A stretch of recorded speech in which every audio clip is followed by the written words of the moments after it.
Na semana retrasada, a pastora trouxe uma palavra falando sobre a nossa boca, a nossa língua, né? Sobre nós convertermos a nossa língua ao evangelho. Às vezes a gente declara coisas, né? E a língua ela tem poder de abençoar e amaldiçoar. E ela nos ensinou a aplicar princípios, né? Essa confissão, né? É um princípio de fé. E ela nos ensinou, através da ministração dela, a importância da confissão. E hoje eu quero falar um pouquinho sobre a visão. A importância de você aplicar esse princípio de fé com a sua visão, alinhada à confissão, reforçando aquilo que a pastora ministrou na semana retrasada.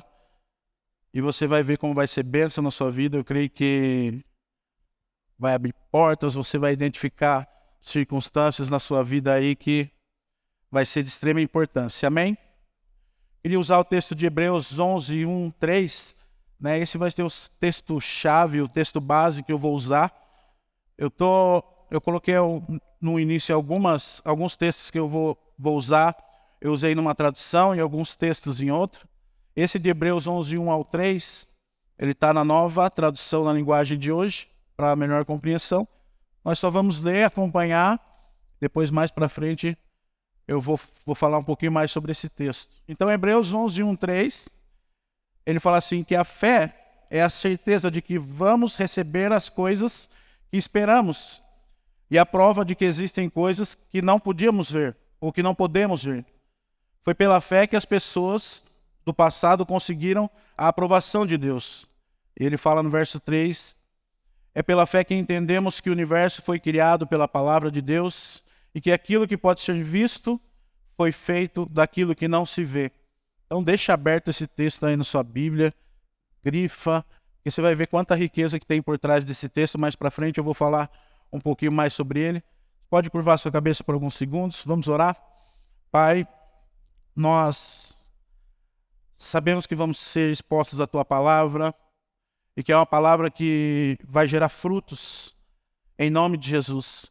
Por isso eu peço, Senhor, que o Senhor abra o coração da Tua igreja para que nós possamos receber aquilo que o Senhor tem para nós, Pai, que não sejam palavras lançadas ao vento, mas que sejam palavras que venham gerar frutos e trazer revelação à Tua igreja em nome de Jesus. Amém.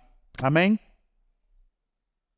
Então, quando nós falamos sobre fé, existem vários princípios que eu posso abordar sobre uma palavra tão pequena, a fé, mas existem vários princípios que eu posso abordar sobre esse tema.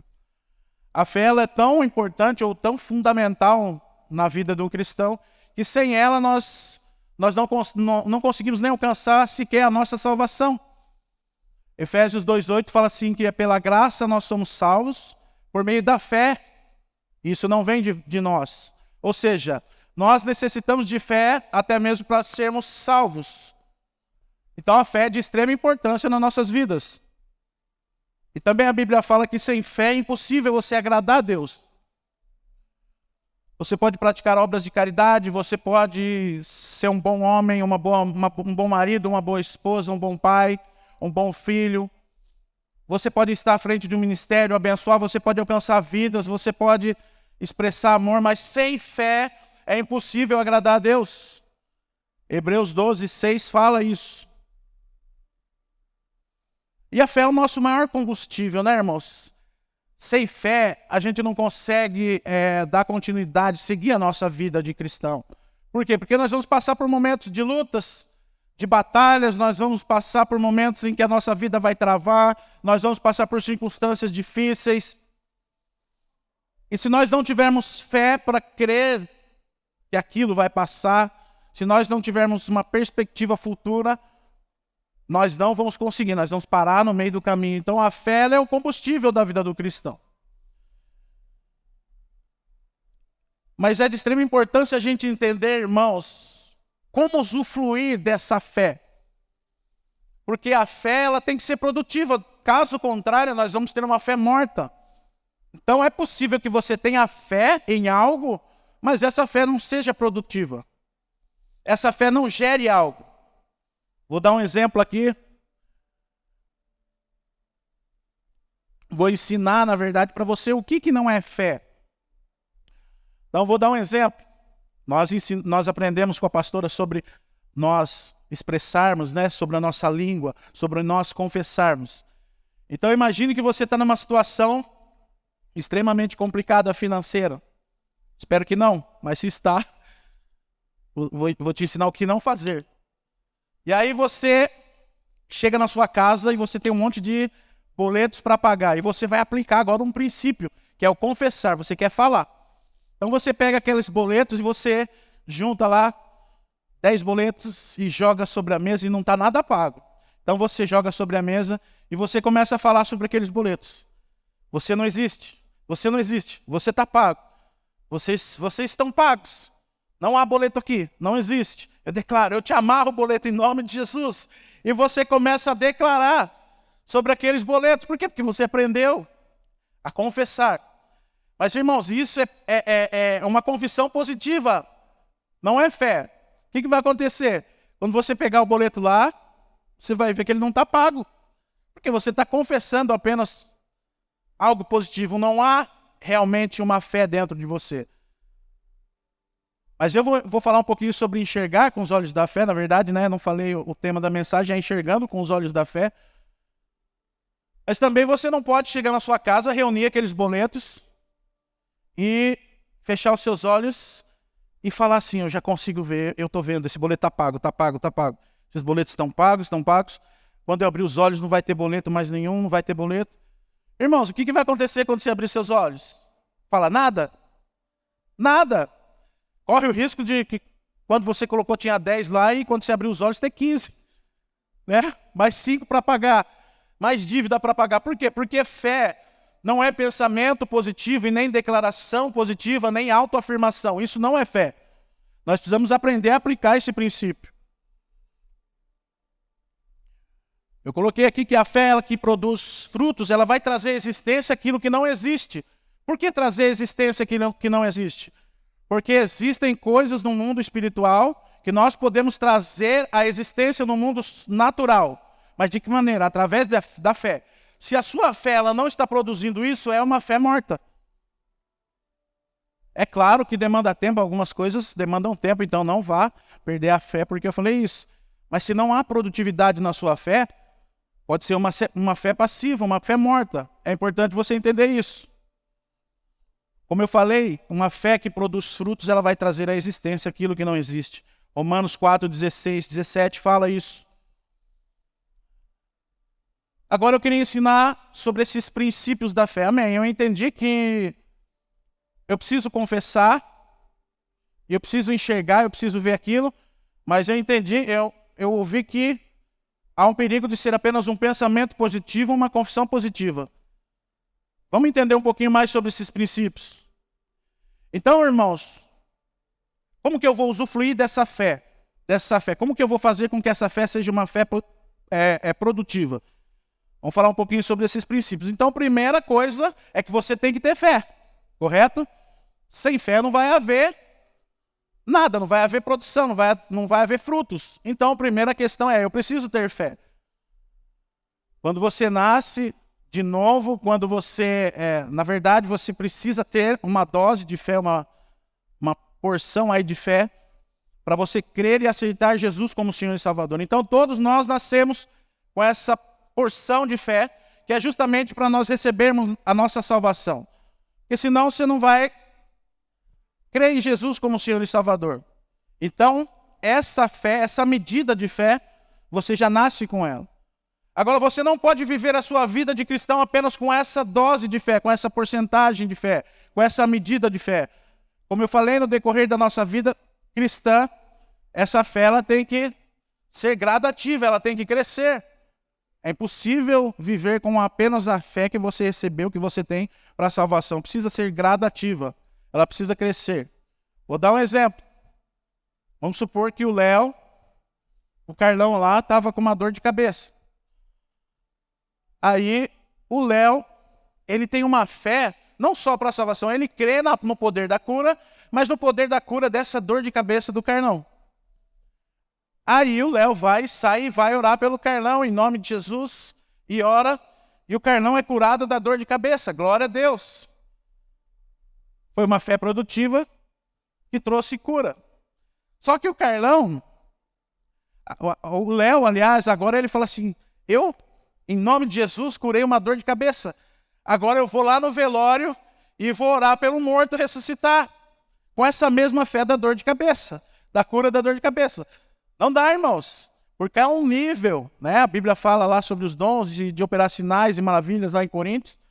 Então não tem como você gerar um milagre com um nível de fé de salvação. E não tem como você operar sinais e maravilhas com um nível de fé para curar uma dor de cabeça. Deu para entender? Compreenderam? Amém? Então é necessário crescer em fé. Você vai notar no decorrer da sua vida que a mesma fé que você teve lá no passado, há 3 anos atrás, para superar uma circunstância. Quando passa 4 anos, você vive uma outra circunstância, é necessário um outro nível de fé para você superar essa nova circunstância. Então, primeiro, é necessário ter fé. E essa fé, ela tem níveis. Amém? O segundo ponto. Então, além de crermos, além de ter fé, nós precisamos confessar. E isso vem de encontro àquilo que a pastora ministrou sobre a nossa língua, sobre nós confessarmos aquilo que nós cremos. Então, quando você crê, você gerou essa fé, você precisa confessar. Isso é feito, às vezes, quando você está na sua casa, você confessa de uma maneira, ou você vai orar. A oração é uma forma de confissão daquilo que você crê. Então, o Léo orou ali, repreendendo a dor de cabeça do Carlão, hipoteticamente, tá, irmãos? E ele já estava confessando aquilo que ele cria. E agora eu quero falar do terceiro aspecto, que é crer e confessar não é tudo. Nós precisamos também ter uma visão clara daquilo que está no nosso coração. Então, enxergar aquilo que você está confessando e aquilo que você crê é fundamental. E a gente pode ver esse princípio aplicado por Abraão. Na verdade, quando você lê a Bíblia, você vai ver esse princípio aplicado por vários homens de Deus que usufruíram dessa fé produtiva, que é o receber a palavra, crer, declarar a palavra, enxergando aquilo que eles tinham convicção. E eles traziam à existência aquilo que não existia no mundo natural, só existia no mundo espiritual, no mundo sobrenatural, no mundo celestial. Depois eu vou falar mais um pouquinho sobre isso. Se você prestar atenção, esse princípio aplicado por Abraão, eu não vou colocar todos os textos e ler todos os textos, irmãos. O que eu quero que você faça? Você anote aí e você leia na sua casa e medite sobre isso, sobre como seguir esses princípios. Em Gênesis 12, 1, 3, é o primeiro momento que Deus está lá com Abraão. Então ele fala, lança a promessa, vem a promessa. Então sai da tua tenda, da tua parentela, né, para a terra que hei de te dar. Quando Deus já fala com Abraão nesse primeiro momento sobre essa terra, hei de te dar essa terra, essa promessa, quando Deus lançou a palavra, irmãos, é muito importante entender que já houve a criação. Quando Deus falou, Deus já criou. Ou seja, quando Deus falou para Abraão, sai da sua terra, da tua parentela para a terra que hei de te dar, a terra já existia, já foi criada. Ou seja, aquilo já havia acontecido no mundo espiritual. No mundo celestial, Deus já criou. Então, primeiro ponto, olha como foi seguido esse princípio. Deus libera uma palavra para Abraão e cria a existência, gera, Deus já gerou. Em Gênesis 13, você vai ver aí desde do capítulo 12 até o 25, Deus em alguns momentos, ele aparecendo a Abraão, ou trazendo visões em sonhos para Abraão. E no capítulo 13, 14 e 16, ele faz Abraão enxergar. Em um dado momento ele fala para Abraão, sai e olha para o céu e vê as estrelas, se você pode contar. Essa vai ser a dimensão, a sua descendência, a sua geração. O que Deus estava fazendo ali com Abraão? Gerando uma visão. Deus liberou a palavra, Abraão teve fé, mas Abraão estava meio assim, mas o que é? O que é? Eu estou andando, mas o que é? Eu estou indo para algum lugar, mas o que? Eu preciso ter uma visão. E aí Deus dá uma visão para ele ter uma dimensão daquela promessa. Imagine se olhar para as estrelas do céu, que você não consegue nem contar, né? Essa vai ser a sua descendência, a descendência do homem que não poderia ter filhos. Gerou uma visão naquele homem. Automaticamente gera uma visão, gera uma esperança, uma convicção. Não, peraí, eu recebi uma palavra, mas eu estou indo atrás de algo que agora eu sei que é, eu tenho uma dimensão. Depois Deus faz isso de novo em Gênesis 15, no verso 5. também, em dois momentos, né? Deus fala para ele olhar as estrelas e Deus fala para ele, olha, tudo ao teu redor, tudo que você olhar ao teu redor, que você pode enxergar, tudo isso será teu e da tua descendência. Ele estava falando ali do terreno. Então eu vou te dar descendências, filhos e ainda vou te dar terras. É muito interessante, gerou uma visão, uma convicção. Agora aquele homem já sabia, eu vou ter filhos, uma geração e eu vou ter um lugar para habitar. Aquilo gerou algo no coração de Abraão. Já não era mais simplesmente só uma palavra. Gerou uma visão. E depois em Gênesis 17, 5 e no 15 também, faz com que ele confesse aquela promessa. Você sabe que em um determinado momento, aí depois de gerar essa visão e liberar essa palavra e trazer à existência aquilo no mundo celestial, aí ele faz Abraão também confessar, aplicando aquele princípio que a pastora nos ensinou. Então, a partir daquele momento, eu estou falando Abraão, né? Mas estou falando do Abraão que era Abrão. Então, aquele homem que era Abrão, agora é Abraão, pai de multidões. E aquela mulher que era Sara, agora que era Sarai, passa a se tornar Sara. Então, a todo momento, agora ele próprio tinha que declarar aquilo. E ele próprio, e a esposa também, os filhos não, daqui não tinha filhos, no mundo espiritual só. As pessoas, os homens que o serviam, as pessoas ao redor, quem conhecia agora tinha que chamar pai de multidões, pai de multidões, pai de multidões. E o próprio Abraão e a própria família ali. Ah, Éder, mas isso não é pensamento positivo, não é confissão positiva? Não, porque ele já tinha fé. Ele já recebeu aqui a palavra, então ele já tinha fé daquilo que ele estava confessando. Então Abraão seguiu esses princípios. Não bastava que Abraão apenas confessasse, ele precisava ter uma visão clara daquilo que ele receberia. E é justamente disso que eu quero falar, irmão, da importância de você enxergar aquilo que você confessa. Porque, por exemplo, às vezes você está numa situação complicada da sua vida, e aí você chega na sua casa, vou dar um exemplo, o meu marido não é convertido e minha família não é convertida. Então você vem no culto, você sai cheio da presença do Senhor, e você sai crendo que você pode declarar e as circunstâncias podem mudar, e você tem aquilo no seu coração, mas só que você não tem uma visão ampla daquilo. Você não tem uma visão da promessa. Você não tem uma visão clara. Então você chega na sua casa, e você tem essa fé, você crê, aí você vai começar a aplicar o princípio de declarar. Só que quando você chega na sua casa, o que você vê? Aí você encontra lá, hipoteticamente falando, seu marido deitado lá no sofazão, com o pezão cruzado, uma lata de cerveja, assistindo jogo, falando palavrão.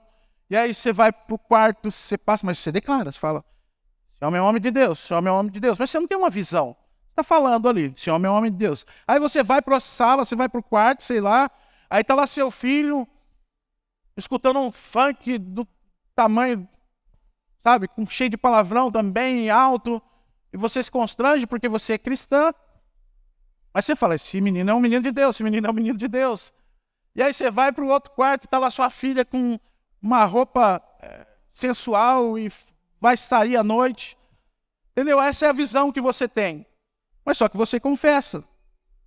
Minha família é uma família de Deus.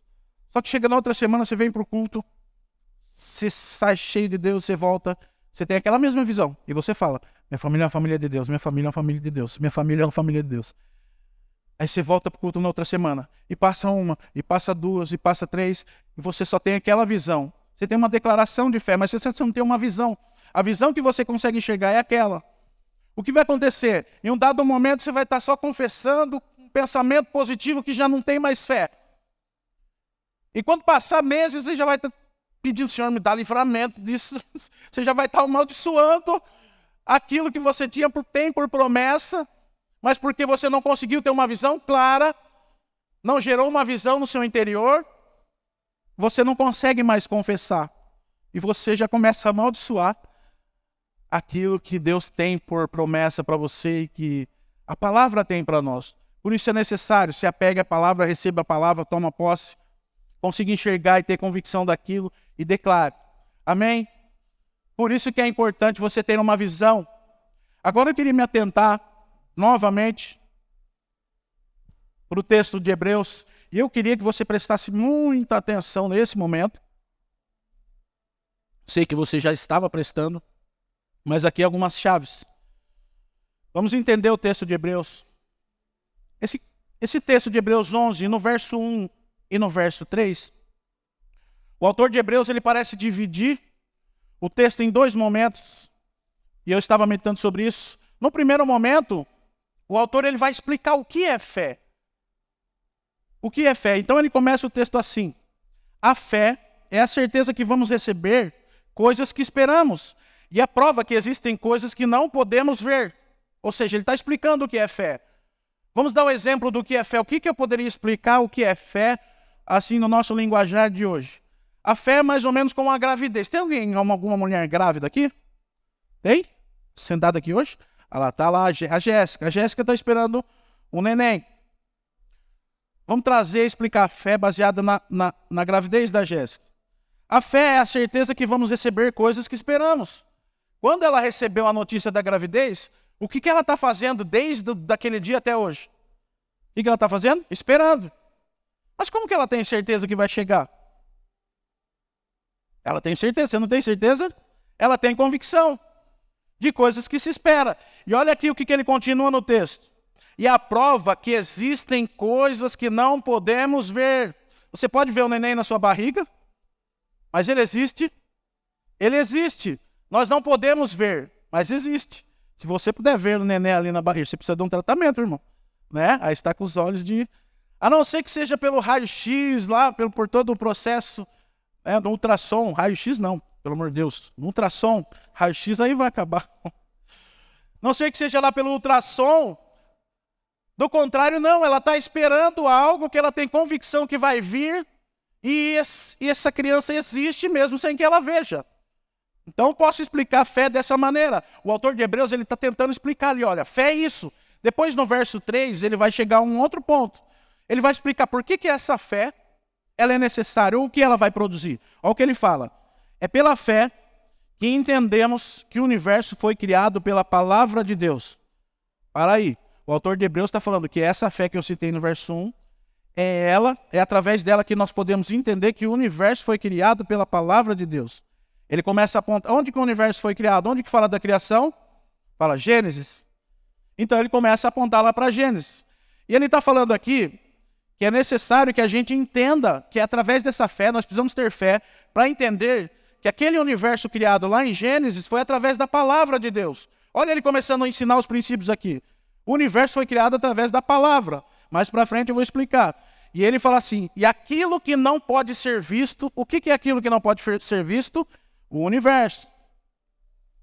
Que não poderia ser visto. Veio daquilo que se vê, que não se vê, perdão. Aquilo que pode ser visto, o que é aquilo que pode ser visto, que ele está citando no texto? O universo. Veio daquilo que não se vê. O que é aquilo que não se vê, que ele está falando nesse mesmo texto? A palavra. Então ele nos ensina o que é fé.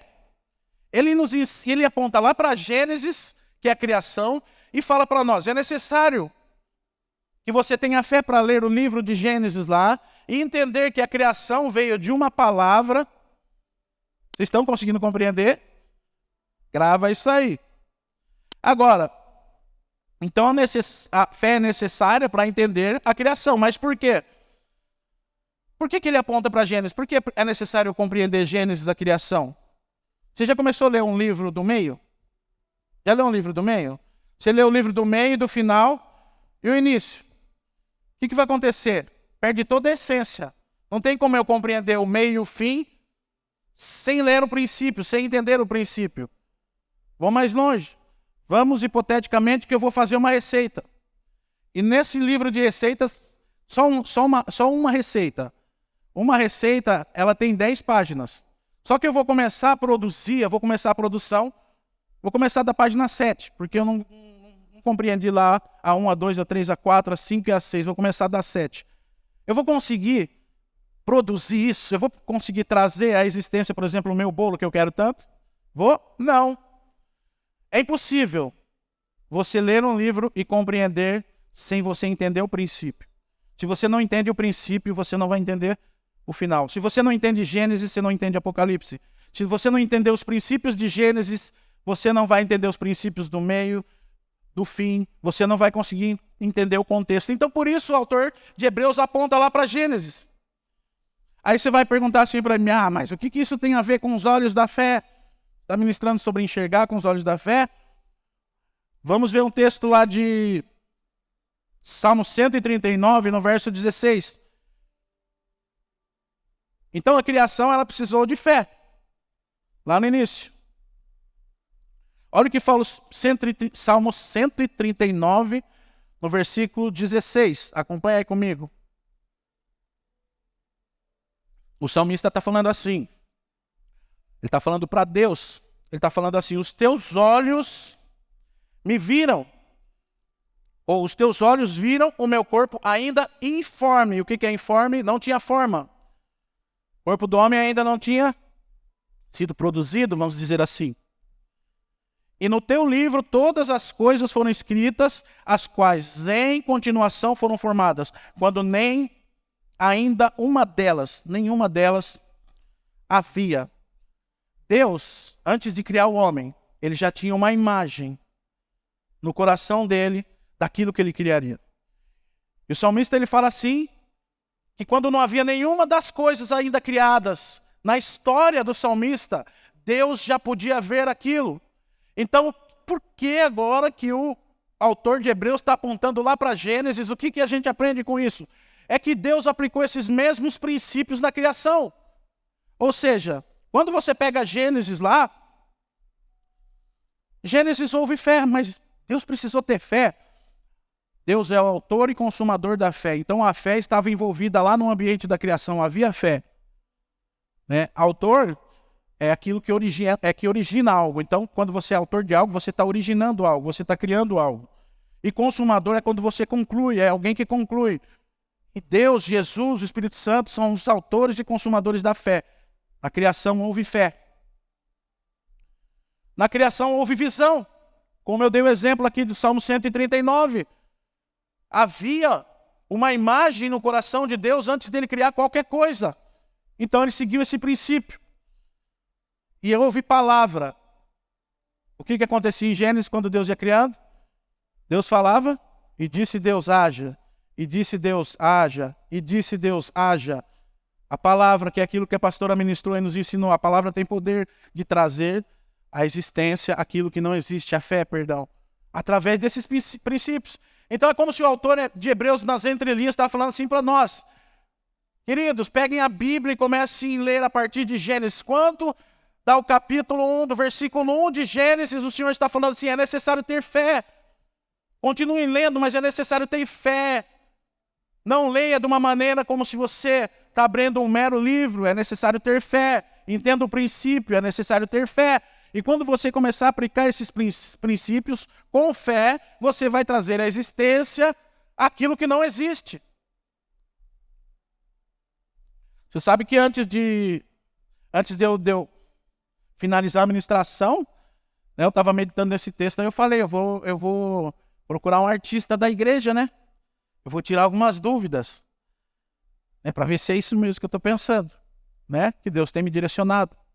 Aí eu liguei e mandei mensagem para o Léo, né? Por quê? Porque o Léo trabalha com pintura, então ele traz aquilo que está no coração dele, né? Ao menos eu imaginava, ele traz, ele pinta, né? Nos quadros, na parede, nos muros. E eu mandei mensagem para ele, eu falei, Léo, quando você vai pintar, você já tem uma imagem no seu coração? Ou você pinta assim, você sai... É um abstrato, é aquela é do Chaves, né? O Chaves que tem uma criação que não tem nome, aí ele cria um nome. Aí eu perguntei para o Léo, e o Léo, depois da conversa com o Léo, ampliou ainda mais a minha visão. Por quê? Porque o Léo falou, não, olha, funciona assim, assim, assim. Então, o cliente, ele me passa o que ele quer, eu trago no computador, faço todos os trâmites lá, e depois mostro, e aí depois eu adequo. Ele mostrou tudo como funciona. E depois eu trago a pintura. Aquilo que está no coração do cliente ou no meu coração, depois eu levo aquilo, né, no quadro ou na pintura. E ele ampliou mais a minha visão ainda, ele falou ainda, eu acho que isso funciona com todos. É uma boleira, por exemplo, ela vai fazer um bolo, então ela precisa ter uma imagem daquele bolo. Por exemplo, eu não sei quem trabalha com bolo aqui, faz bolo, a Ana, tem umas irmãs lá atrás. Eu acho que se uma pessoa chegar em você e falar assim, faz o bolo do Yu-Gi-Oh! Você precisa da imagem. Você precisa ter uma imagem clara para você trazer aquilo à existência. Aí você vai pesquisar o que é Yu-Gi-Oh! Que nem eu sei. Espero que seja coisa boa. Mas enfim, você precisa da imagem. Aí você vai ter a dimensão do que é o Yu-Gi-Oh! E você vai lá trazer, lá fazer o seu bolo. Vou mais longe. Não tem como você escrever algo, você vai criar um livro, você vai escrever, sem pensar, escrevi aqui, estou escrevendo. Você precisa gerar uma imagem antes para trazer a criação. Quando você compra um terreno, quem teve esse privilégio de comprar um terreno para construir uma casa, a casa não sai do nada. Então você cria, você vai, eu imagino, né? Pelo menos eu vou comprar, se Deus quiser, em nome de Jesus, o meu, e vou fazer o mesmo. Parar em frente e eu vou ir com a minha esposa. Olha, aqui vai ser a sala, aqui vai ser o quarto. Vai ter 2 andares, tem uma escada, aqui vai ser... E daí eu vou levar pro projetista, pro arquiteto. Aí vai mudar tudo, porque minha esposa vai falar, não é assim que eu quero, vai mudar tudo. Tô brincando, gente. Mas precisa ter uma imagem. E aí o arquiteto vai trazendo um desenho e ele vai mostrar para você, e daí vai vir a produção. Então enxergar com os olhos da fé, ter uma imagem clara daquilo que você professa é necessário. Deu para entender? Siga esses princípios, creia, receba a palavra. A partir do momento que Deus já liberou uma palavra, uma promessa, já existe no mundo espiritual. Lá em Efésios, depois eu não sei se eu tirei esse texto aqui de Efésios, eu falo no final sobre esse texto. Agora, olha o perigo de você ter uma visão limitada. Quando você tem uma visão limitada daquilo que Deus tem para você, ou daquilo que Deus quer para você. Uma visão limitada vai trazer uma confissão errada. Se você tiver uma visão limitada, você não conseguir enxergar com clareza aquilo que Deus tem, você vai confessar coisas erradas. Nós podemos ver isso acontecendo lá em Números também. Em Números, no capítulo 13, como eu falei, não dá para ler todo o texto, por conta do tempo, mas convido você a meditar em Números 13 e 14. Você vai ver lá que tem a história, né? O momento em que Deus orienta Moisés, que Moisés separe 12 homens, 12 espias, 12 príncipes de cada tribo ali, para que eles fossem observar e espiar a terra que ele já havia dado. Então Moisés separa 12 homens de cada tribo, príncipe de cada tribo. E aí, cada versículo, né, no capítulo 13, acontece uma coisa. Então, em Números 13, nos versículos 1 e 2, Deus faz isso. Deus ordena que eles vão espiar a terra. E eles vão espiar essa terra, que Deus já havia dado. Depois, em Números 13, no versículo 27, eles veem aquela terra. Naturalmente, era uma terra que Deus falava que emanava leite e mel. E eles veem aquela terra, realmente a terra existia. Ou seja, a promessa realmente existia. Já no versículo 28 ao 33 de Números, eles começam a declarar, a falar, eles falam, realmente a terra existe. Mas só que aí começa a denegrir a terra. Eles começam a falar, mas essa terra, ela tem gigante, já tem gente morando, é uma terra difícil de conquistar, que mora os jebuseus, e mora fulano, mora ciclano, mora beltrano. E eles começam a falar tudo o que eles achavam da terra. Mas o que Deus falou? Deus falou que a terra emanava leite e mel. Mas ele falando que a terra tinha gigante, que era difícil, que isso. E eles começaram a colocar um monte de empecilhos naquilo que Deus já tinha dado por promessa para eles. E aí no capítulo 14, no verso 6 ao 9, Josué e Caleb falam ao contrário. Mas é estranho, porque Josué e Caleb também estavam juntos lá, espiaram. 10 espias deram uma visão, deram uma satisfação daquilo que viram. E Josué e Caleb deram outra, falaram, amém, irmãos, isso aí, mas Deus deu essa terra. Josué e Caleb conseguiram confessar aquilo que eles viam com os olhos espirituais. Agora, presta atenção, o que aconteceu com aqueles homens, com aqueles outros 10? Eles estavam mentindo? Eles estavam mentindo? Pode falar não. Pode falar, igreja. Fala não. Eles não estavam mentindo. Eles apenas estavam confessando aquilo que eles conseguiam enxergar. Então o que eles enxergavam era um mundo natural. Mas Deus não mandou eles espiarem lá, olhar o mundo natural. Não, espia a terra que eu já dei. E qual que é a terra que eu já dei? Aqui emana leite e mel. Mas eles começaram a denegrir a terra baseado naquilo que eles conseguiam enxergar. E quantas vezes, infelizmente, nós fazemos isso? Nós recebemos uma promessa do Senhor, recebemos algo do Senhor, uma palavra do Senhor. E aí a gente olha com os olhos naturais. Olha, Deus me abençoou com um emprego, mas eu recebi uma palavra do irmão que seria benção, assim, assim, assim. Mas quando eu chego lá, o emprego é isso, o emprego é aquilo, o patrão é ruim, o salário é pouco. Irmãos, é uma terra que emana leite e mel. Mas você precisa também, primeiro tomar posse, habitar na terra para depois viver aquilo que é a promessa. Então uma visão limitada vai fazer com que você confesse coisas erradas.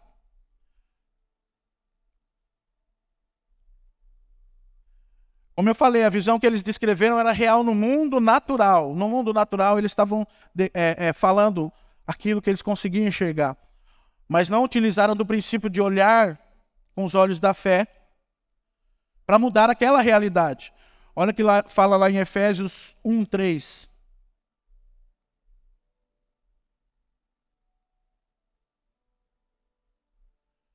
Efésios 1:3 fala assim: bendito Deus e Pai do nosso Senhor Jesus Cristo, ao qual nos abençoou com todas as bênçãos espirituais nos lugares celestiais em Cristo. Conectado a Cristo, você é abençoado em toda sorte de bênçãos espirituais. Mas isso aqui é no mundo espiritual. E o que você consegue enxergar no mundo espiritual? O que você consegue enxergar de si no mundo espiritual? O que você consegue olhar para você poder trazer à existência aquilo que não existe hoje no mundo natural? Por isso que é de extrema importância nós abrirmos os nossos olhos da fé. Porque tem coisas que não estão aqui no mundo natural, estão nesses lugares celestiais em que fala em Efésios 1:3. Quero dar um outro aspecto sobre a importância de enxergar com os olhos da fé. Vai nos fazer viver coisas sobrenaturais. Andar com os olhos da fé vai nos fazer viver coisas sobrenaturais. Ou seja, tem que ser meio doido em alguns aspectos. Vamos acompanhar o texto de Mateus 14:26. Todo mundo deve conhecer esse texto. É o momento em que Pedro anda sobre as águas, né? E fez algo sobrenatural. E eu vou mostrar detalhadamente aqui como se vê que Pedro aplicando esses princípios também. Fala assim em Mateus 14:26. Jesus já está caminhando sobre as águas, né? O momento que ele tinha se retirado, deixou os discípulos lá no barco. E aí, de repente, ele volta caminhando sobre as águas. Fala assim o texto: e os discípulos vendo Jesus andando sobre o mar, assustaram-se dizendo: é um fantasma, e gritaram com medo. Todos os discípulos ali tiveram medo e gritaram com medo. Jesus, porém, lhes falou logo dizendo: tende bom ânimo, sou eu, não temais. Então, primeiro, eles viram, né? Eles viram Jesus ali. Lembrando que Jesus é autor e consumador da fé. Eles viram. O que eles tiveram? Medo. Mas aí Jesus foi e falou. Quando eles ouviram, aí foi Pedrão, né? Pedro respondeu e disse: Senhor, se és tu, manda-me ir ter contigo por cima das águas. Aí Pedro já começa a aplicar esse princípio. Pedro já viu o autor e consumador da fé, teve fé porque viu Cristo andando sobre as águas. Aí Pedro falou já. Pedro, ele corta um pouco, ele pula um pouco as etapas, né? Então ele viu e já saiu falando.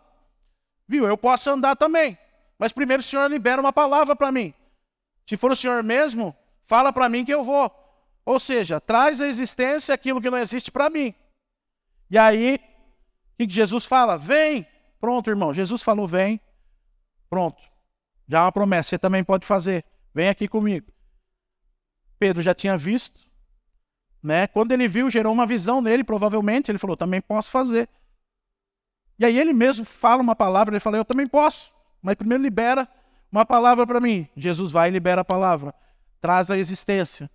Né? Cria, gera, na verdade. E aí Pedro vai crer e vai caminhar sobre as águas. E Pedro, descendo do barco, andou sobre as águas para ir ter com Jesus. Mas sentindo o vento forte, teve medo. Eu quero parar por aqui, né, porque você já sabe as causas em que Pedro afundou. Ele para de olhar para Jesus e começa a olhar para as circunstâncias e começa a afundar nas águas, né? E Jesus corrige ele, fala sobre a pequena fé dele. Mas Pedro aplicou esses princípios ousadamente. Tem muita gente que fala de Pedro, né? Eu admiro muito aqui esse discípulo pela intrepidez, porque Pedro tem irmão, todo mundo aqui tem um pouco de Pedro, né? E eu admiro muito essa ousadia dele, mesmo afundando. Eu não olho Pedro afundando, eu olho ele andando sobre as águas, né? Aplicou um princípio e andou sobre as águas.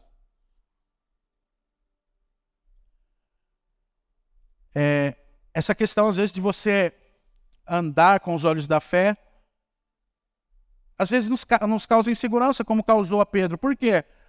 É mais ou menos como você andar no escuro. Alguém já deve ter tido a experiência, quem tem família grande aqui, sempre tem aquele tio, né?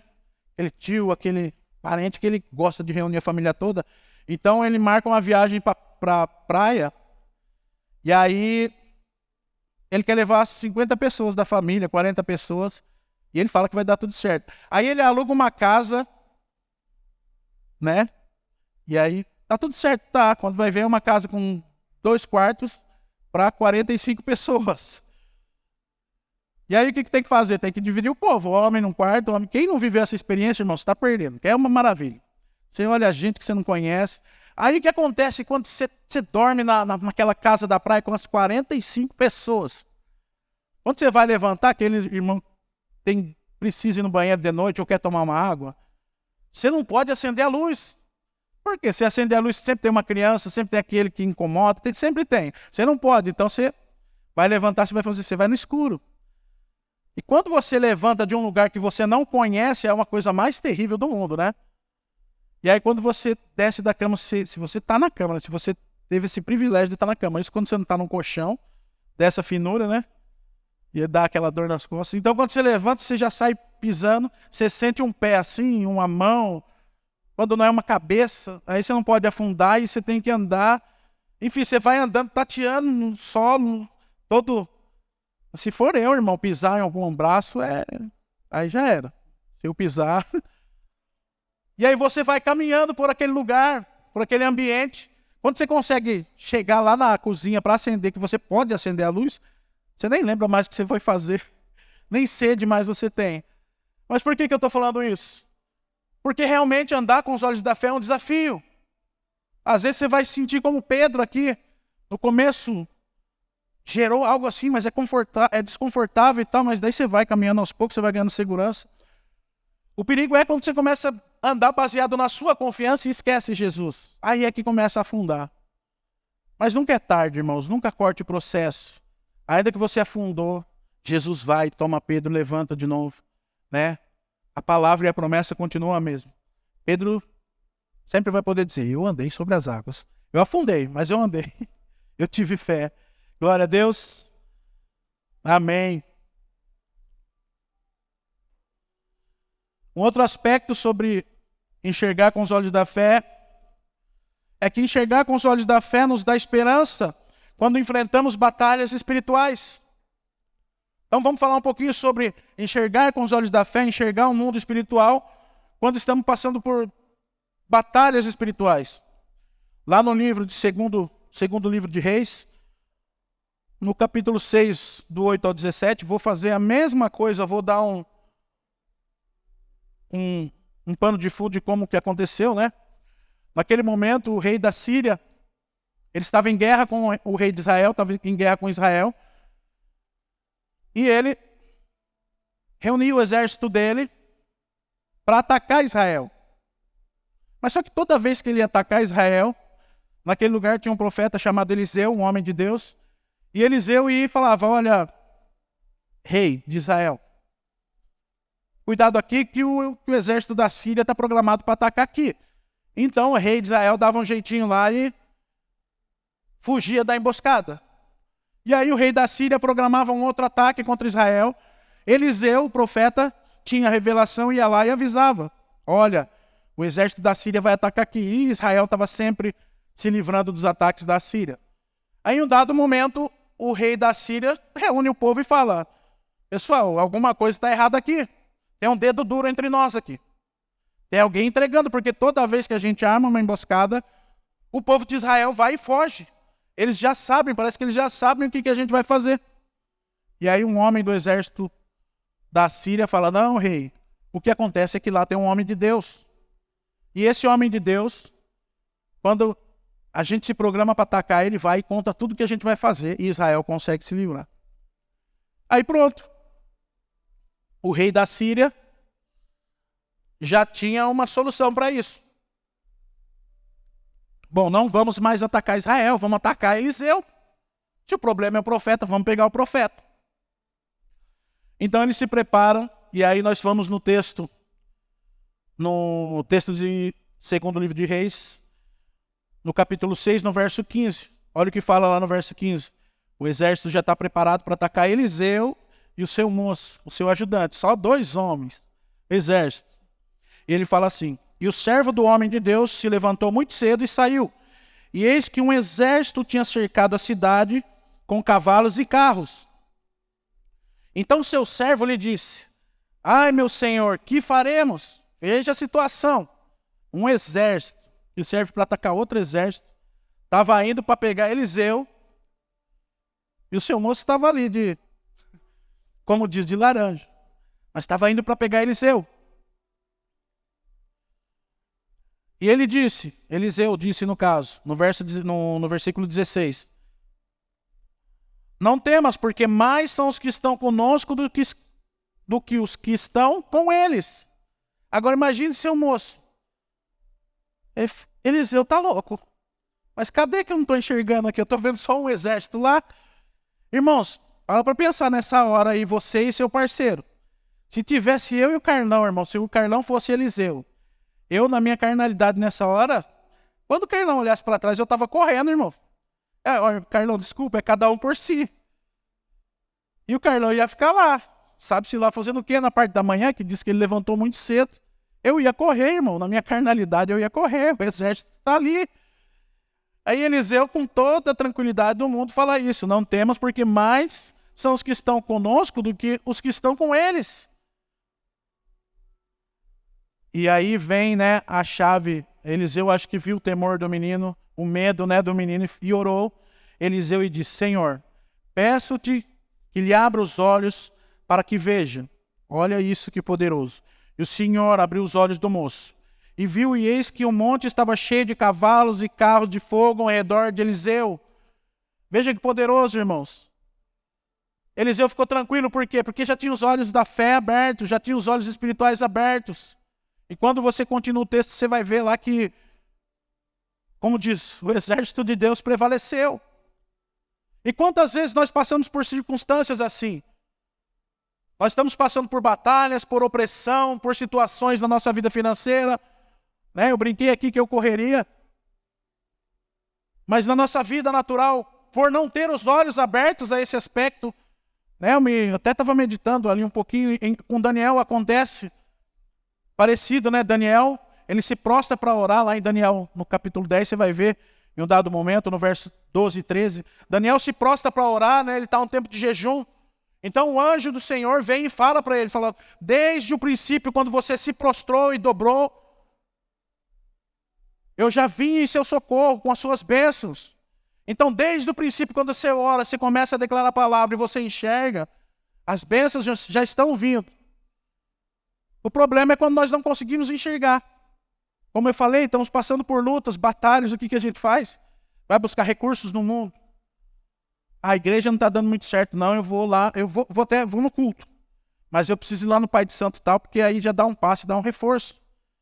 Ah não, olha, eu vou no domingo, eu vou no Teleios, mas segunda, o meu problema não é, eu não preciso ouvir muito a palavra. Eu estou com a questão de descarrego, então eu vou na sexta de descarrego em tal igreja assim. Mas eu também estou precisando da minha vida financeira, então eu vou no culto dos milagres financeiros. E aí não consegue, corta todo o processo. Por quê? Porque não consegue enxergar no mundo espiritual que já há. né? Deus já acampou os anjos ao redor para tomar conta daquela situação. E quando se trata de batalha espiritual, então,